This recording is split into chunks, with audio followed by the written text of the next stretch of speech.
Българската жена се притеснява да говори за този вид проблеми и дискомфорти. Аз съм човек, който държи на превенцията. Направихме първата процедура с въпросното съкровище. 5 жени от 10 успяваме да ги спасим или да не стигнат до операционната.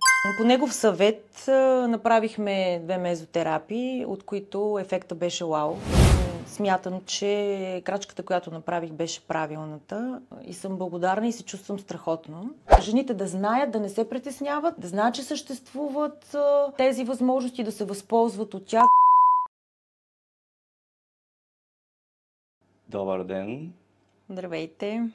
Привет! Днеска сме се събрали с наша приятелка на клиниката, моя лична приятелка Мария Вики, грандама на Пловдив, уникална жена, 35+, малко. Нали така? Благодаря, докторе! Да. Все по-млада се чувствам. Да. И искаме да поговорим пак за CO2 лазера, само че вече в малко по-различен аспект, от гледна точка на профилактиката и на уринарната инконтиненция или изпускането, неволевото изпускане по малка нужда, за което беше нашата първоначална среща. Би ли споделила какви ти бяха първите оплаквания и как процедурите, които ние направихме, мезотерапията и лазера, успяха да ти помогнат в посока подобрение?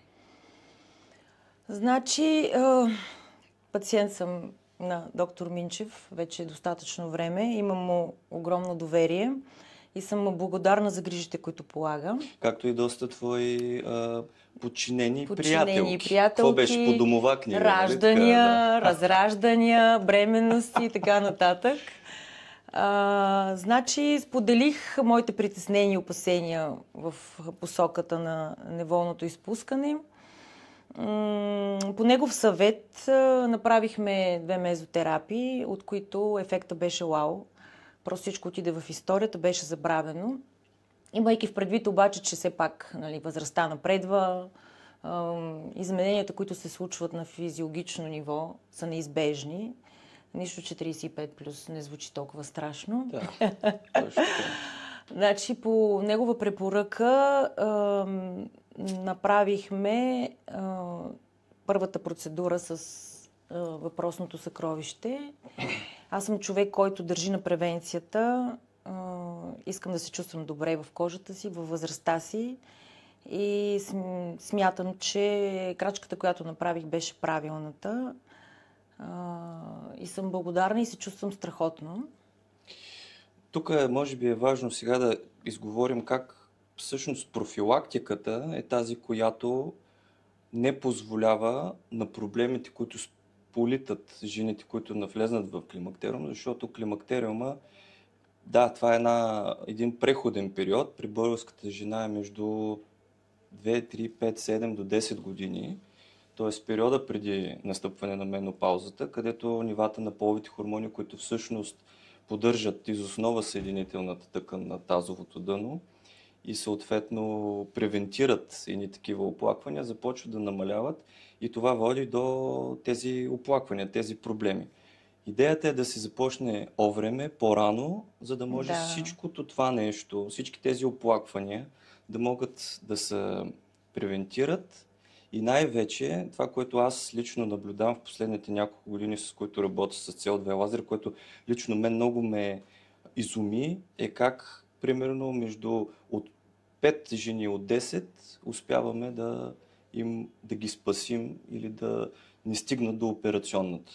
Аз като мъж и като лекар и като лекар от хирургична специалност много обичам да работя в операционна, но примерно ако за 5 минути в рамките на 1 месец, съответно 3 месеца за 3 процедури, успеем да спасим жена от операция, която до някъде има и не толкова пълен успех, т.е. някои от тези операции, за съжаление, рецидивират. Т.е. ако успеем да спасим тези жени от операционната, т.е. профилактиката е нещото, с което трябва да се започне. Значи, и точно за това, точно за това те помолих да споделиш твоя опит, за да може да направим така, че все по-малко жени да стига до операционната. Аз искам да те допълна, в смисъл това с превенцията е страхотно, Обаче аз мятам, че българската жена се притеснява да говори за този вид проблеми и дискомфорти. Да. Нали, да не си помисли някой, че видиш ли кой знае какво и се е случило, или че е срамно, или че е неудобно.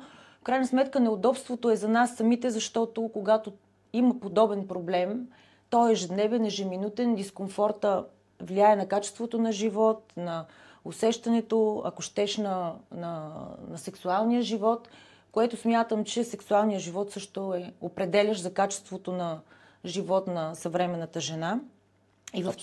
И в този смисъл аз се съгласих да направим това видео, за да може да стигне до повече жени, да не се притесняват да попитат, да споделят, да поискат още преди да го имат проблема. Защото според мен тези проблеми, нали, за които говорим, те са неизбежни.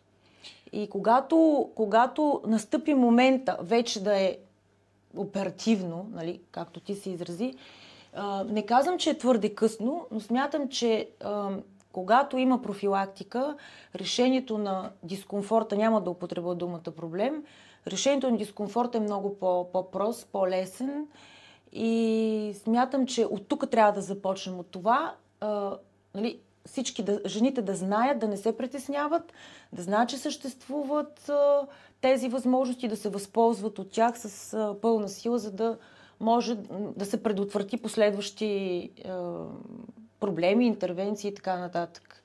Абсолютно е така. По-скоро няма вече какво да добавим или да кажем. Искаме всички много да ти благодарим за това, че застана с лицето си и без никакъв проблем сподели за всички твои проблеми и как успяхме ние за късмет наш по най-лесния начин да ги решим. Аз съм щастлив човек, аз благодаря. Наистина. И продължаваме напред. Да, уверени. Продължаваме напред. Благодаря. Айде.